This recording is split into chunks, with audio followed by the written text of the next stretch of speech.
m'entendez bien? Voilà, vous m'entendez mieux? Voilà, bon, je suis très content que vous soyez si nombreux pour voir le boulot qu'on a fait, pour voir si ça vous convient. Donc je vais vous présenter un peu l'œuvre, mais après les discours, si vous avez envie de venir discuter avec moi, de me poser des questions à propos de ce travail, je resterai à côté de la table et je vous répondrai avec plaisir et j'écouterai aussi vos réactions si vous avez envie de me faire part de vos réactions. Donc tout a été dit à peu près dans ce travail. Il se trouve que cette pièce est le 12e plan relief que je réalise. J'ai réalisé des plans reliefs en bronze des quartiers anciens de plusieurs villes de France qui restent à demeure sur ces places. Et dans le cas du CAFI, je me trouvais dans une situation tout à fait différente, c'est-à-dire qu'il s'agissait non pas de montrer le quartier d'une ville, mais quelque chose qui n'était pas vraiment un quartier et qui se trouvait tout à fait à l'extérieur d'une ville. Pour les plans reliefs en bronze que j'ai fait à Bordeaux, à Pau, etc., le bronze, la pièce entière était en bronze. Parce que le quartier en question faisait vraiment partie de la ville. Dans le cas du CAFI, nous avons choisi d'avoir un support en béton et dessus la représentation du camp en bronze.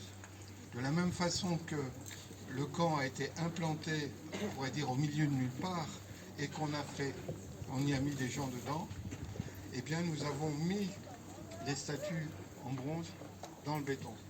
Vous voyez, on l'a implanté pour rappeler cet aspect un peu particulier de la vie au camp. De même, au départ, on avait prévu de représenter le camp relativement à grande échelle. Ça posait des problèmes de budget. Donc, on a décidé de le représenter à une plus petite échelle pour montrer que justement, il est un peu perdu, que le camp est isolé. Il n'y a pas de mur autour du camp, mais il y a quand même un isolement dans l'espace.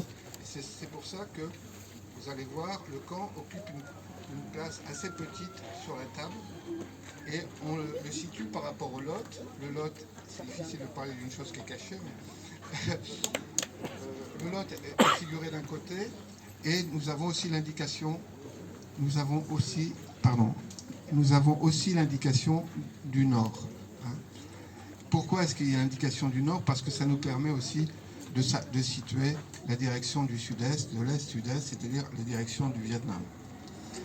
Donc il y a 3 éléments principaux, vous allez voir, sur la table, 3 éléments en bronze qui ne sont pas à la même échelle. Au milieu, le plan, dont j'ai insisté sur le fait que c'est une chose très rigide, très dure, très géométrique. Et pour montrer ce caractère dur, je n'ai pas mis par exemple d'arbres. Je n'ai apporté aucun détail plaisant, excepté, j'ai quand même représenté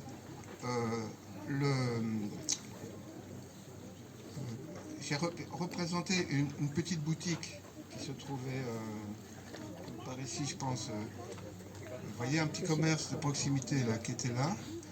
J'ai aussi représenté la chapelle. J'ai représenté la Vierge qui est à côté de la chapelle. J'ai repris les idéogrammes qu'on voit apparaître sur la façade de la pagode. Je les ai gravés dans le bronze devant. Et évidemment, le château d'eau.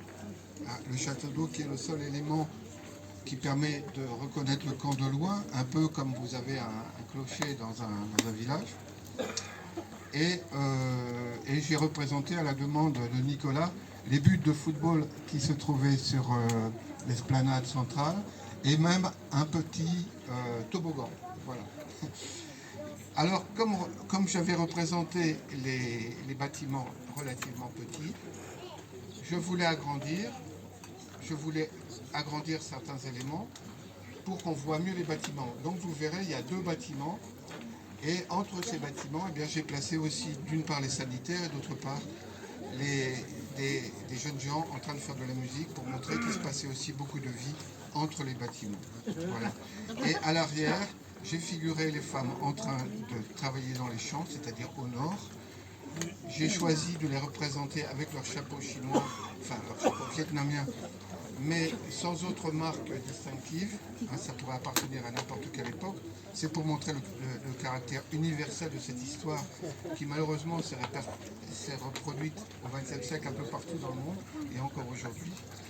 Et pour montrer aussi qu'il y avait différentes nationalités, eh bien j'ai aussi figuré une de ces femmes habillée avec un costume indien, un sari et un voile. Et vous verrez au milieu évidemment la dédicace à nos mères. Je vous remercie de m'avoir écouté et si vous voulez me poser des questions tout à l'heure, vous pouvez venir.